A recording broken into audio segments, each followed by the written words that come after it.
The purpose of this video is for anyone who's never set up an art studio or prepared to paint.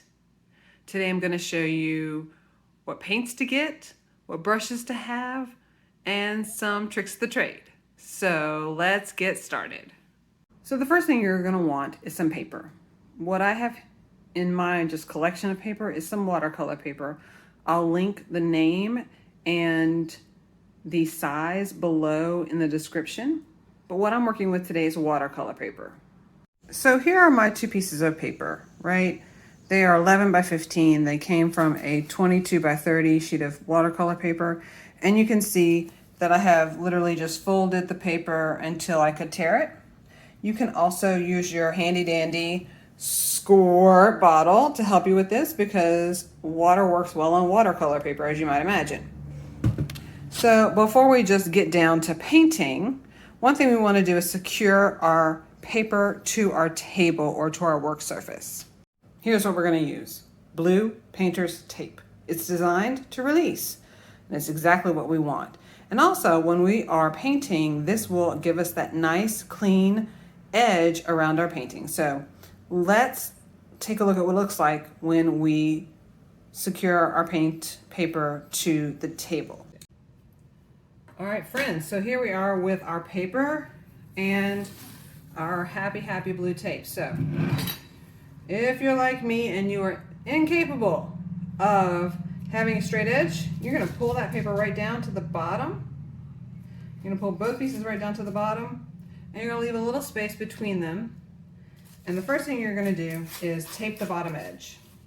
And I'm going to go in about, I don't know, looks like about 1/4 of an inch. I'm going to tape it down. I'm not going to freak out. It is, after all, just tape. And I'm going to adhere it to the table. Now, one of the really nice things about painter's tape, as you know, it is not permanent. The next thing I'm going to do is I'm going to go right down the middle between these two pieces and try to get them as even as possible, knowing that I'm an artist and it doesn't matter, really, if it's even. Then I'm going to go across the top. Same deal.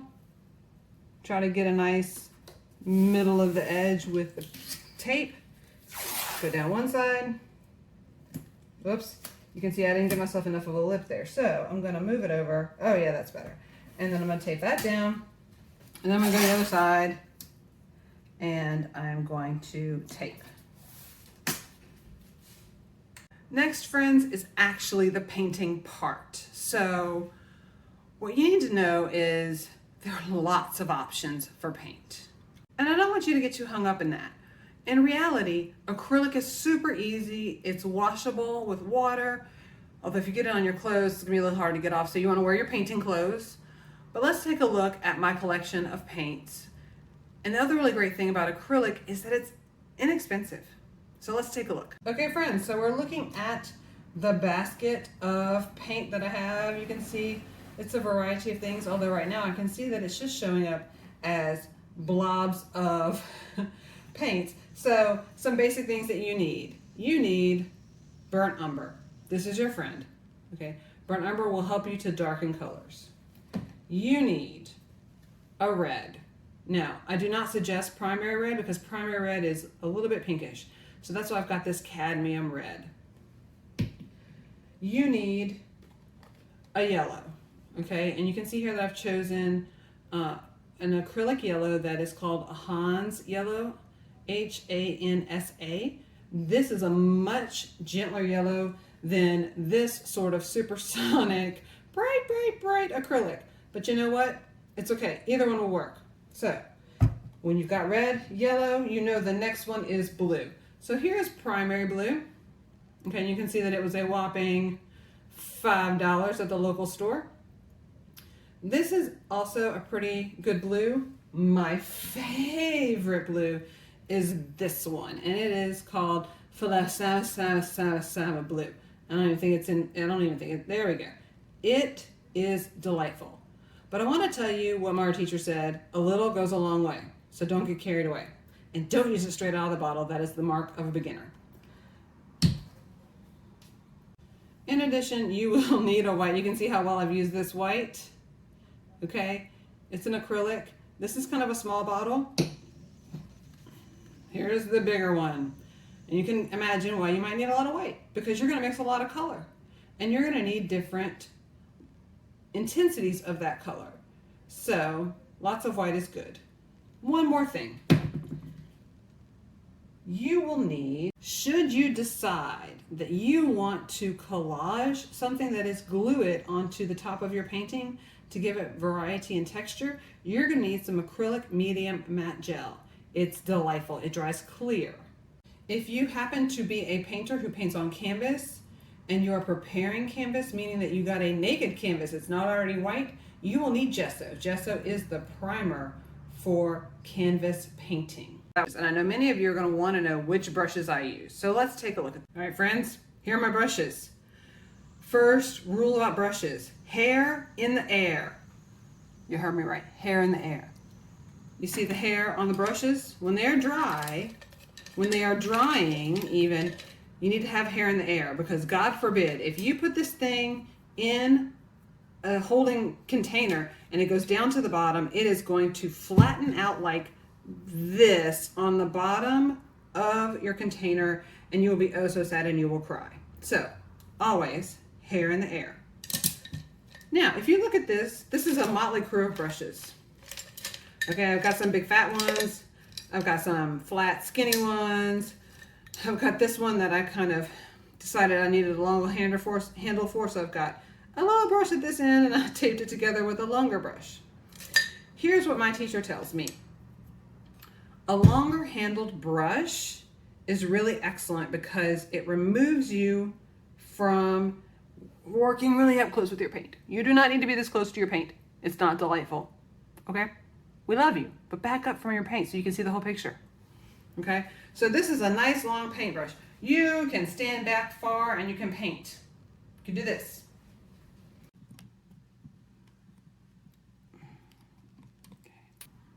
Okay, here we go.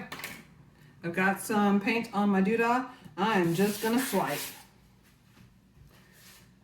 You know, and I might get some more on here. I might get some on the end, and I might go like this. Oh, I just broke my tool. Okay, so now I'm gonna go into my finger.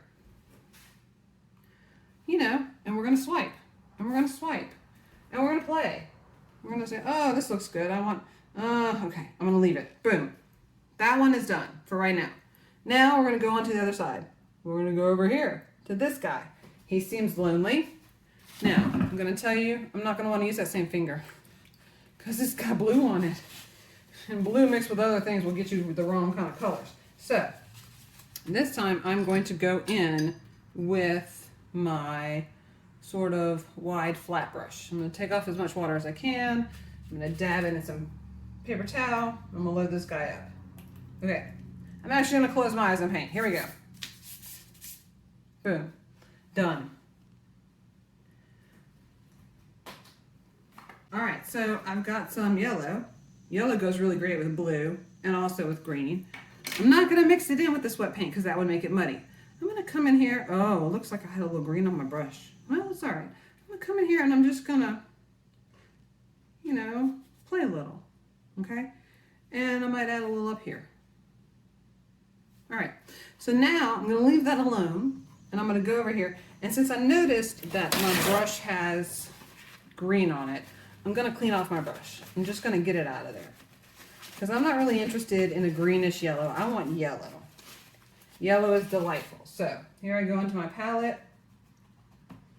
And this time I'm going to use the tip of my brush. And I'm going to do interesting shapes. This time I'm doing like a little zigzag. And I'm going to repeat it because we love repetition in art. Boom. Oh, maybe one here. Okay, done. You might be saying to yourself, Katie, what the heck? That doesn't look like painting. It's the first layer of painting. It doesn't have to be done fast. I can leave these two things to dry. I can choose another color that is complementary to these colors and paint near where I've just painted. Or I can start a whole nother thing. Okay, so let's start adding another color. Let's try that. Beloveds, I hope this was helpful. I hope that you can see how simple art is and that the fan above my head was not totally distracting. What I would like for you to take away from this are the following. Get some paper. Doesn't matter what kind it is. Buy some art supplies. Get acrylic. They're cheap. They're cheerful. White, blue, red, yellow, and burnt umber, so you can get some dark. Okay, this is good. Grab some paintbrushes. They don't have to be expensive. Grab a small set so that if you don't like it, you can use something different. Use your fingers. Use other tools. Heck, I've been known to take the end of a paintbrush and get in here and make, well, I'm gonna do it right now, and make some cool, sorry, I got a little distracted, and make some cool, I'm using my pants as a place to, okay, I just wiped off my tool, to make some interesting texture. Okay, let me show you the texture. All right, here's the texture. Can you see that texture? Can you see the lines that I just whisked in there with my, oops, I think I've got my brush in the way. Ha ha! Okay, so I just added some texture. I'm not sure if you can see it.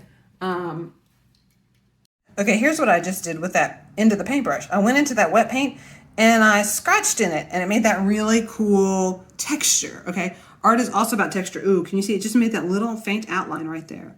And over here, I got this, ooh, like zigzaggy funness, and I got a little blotch right there, okay? So you can see that these have lips on them, meaning that they've got a wide piece of paint.